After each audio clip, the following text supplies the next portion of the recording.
And welcome back. Now we are going to see the new question number 87.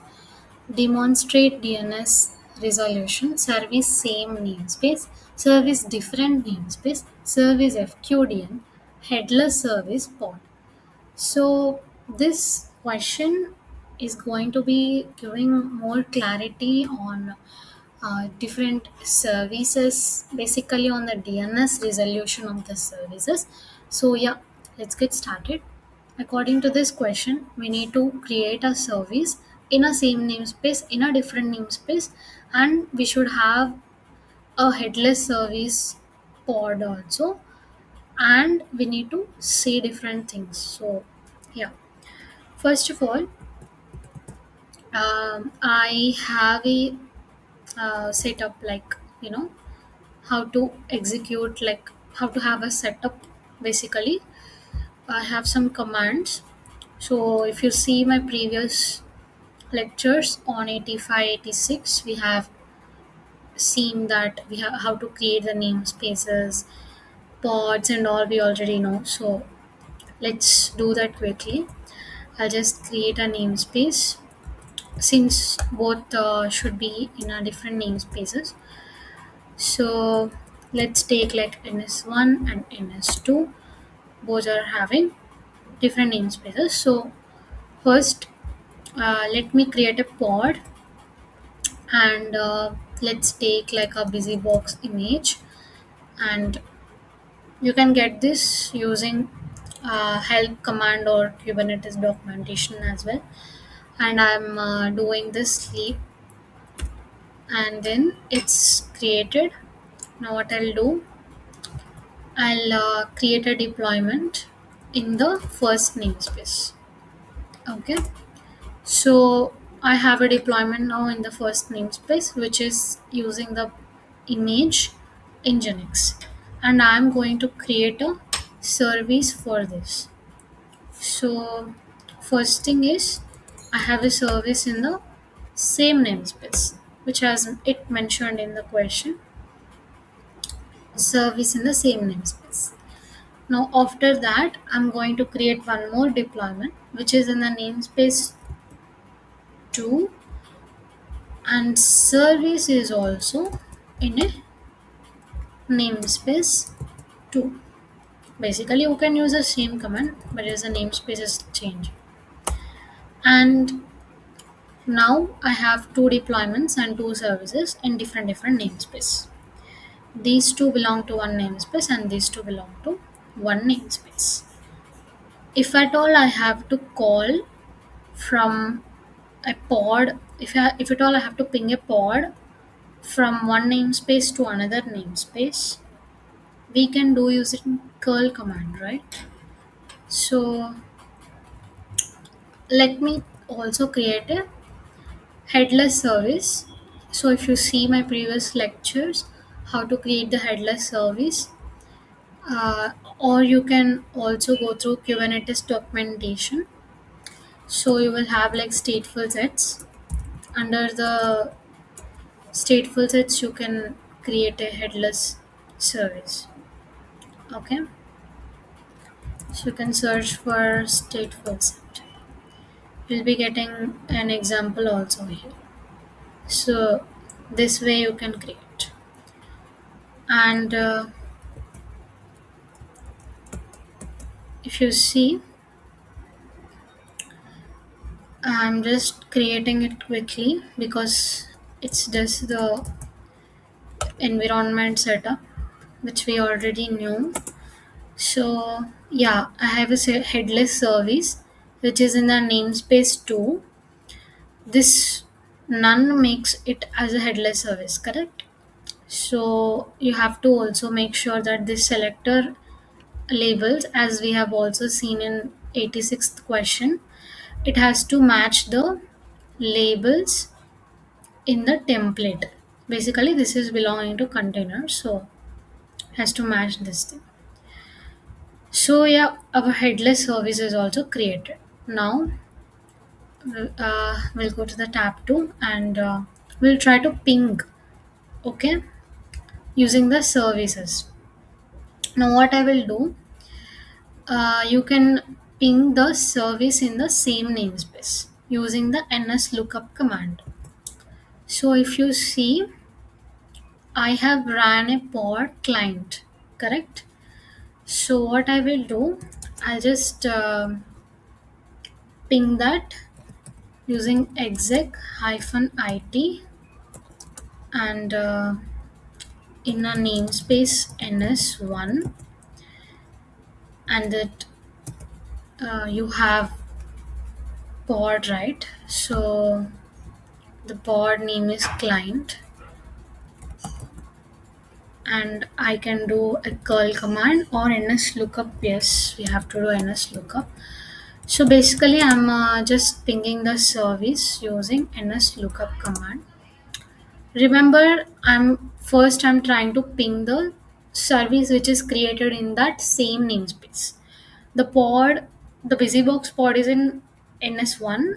First, which I have created deployment and exposing it as service, that is also in the ns1. So the name of this is svc local. So I'll just do like an svc local.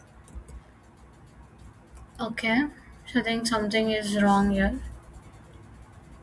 Uh, hyphen should be there. Yes, my bad. So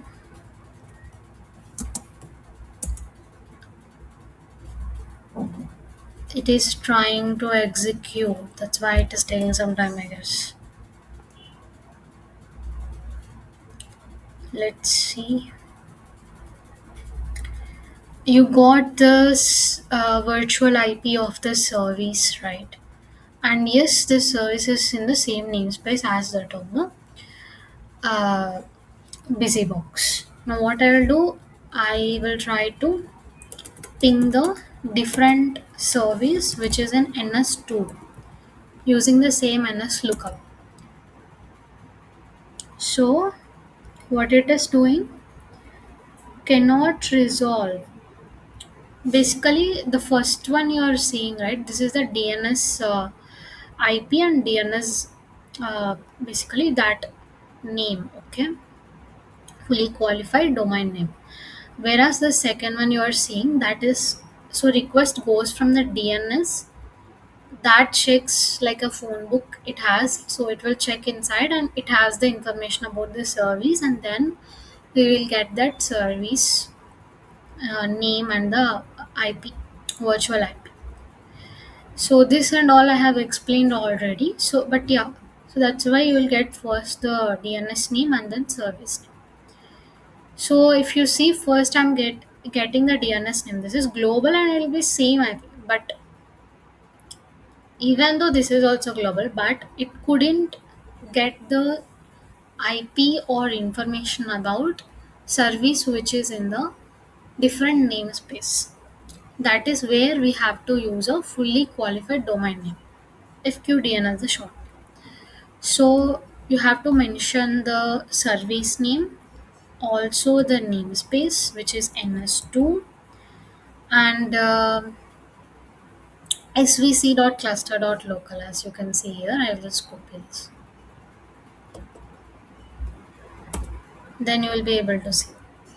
Okay, so this is how you can do a ns lookup or ping the service of the another thing, so using a fully qualified domain. Now what I will try to do is, I want to ping stateful set service as, which is svc headless, and that is created in ns2. So as usual, I'll do like ns lookup of this, and still it couldn't. So what I'll do, dot ns2 dot, this thing we can copy. So if you see, why am I getting two addresses? And see, this is how does the service IP looks like, something like this, right? This is virtual IP. But if you see this pods, this is like pods IPs, right?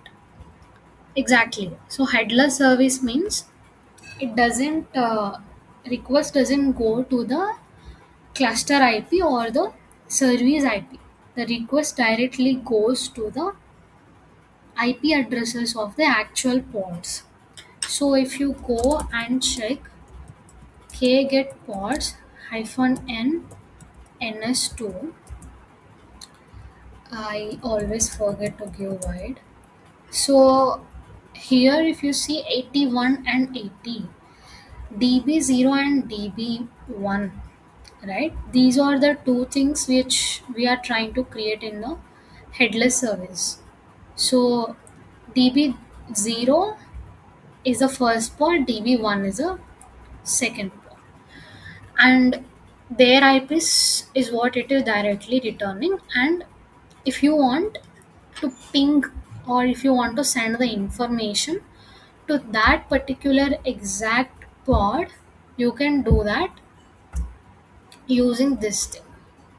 Okay, so that's where the headless service comes, because the database is a persistency it has to maintain. And remember that one copy to do read, one copy can do write, kind of specific operations you can do.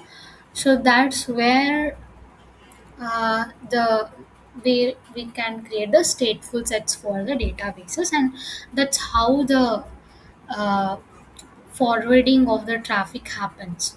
Since you are mentioning like cluster IP as none, so normally the traffic will be navigated from DNS to the actual IPs of the pods, and that will also get a fully qualified domain name like this, and you can ping it or do any actions to that particular pod. So I hope you are clear with this question number 87, that demonstrates the solution for this.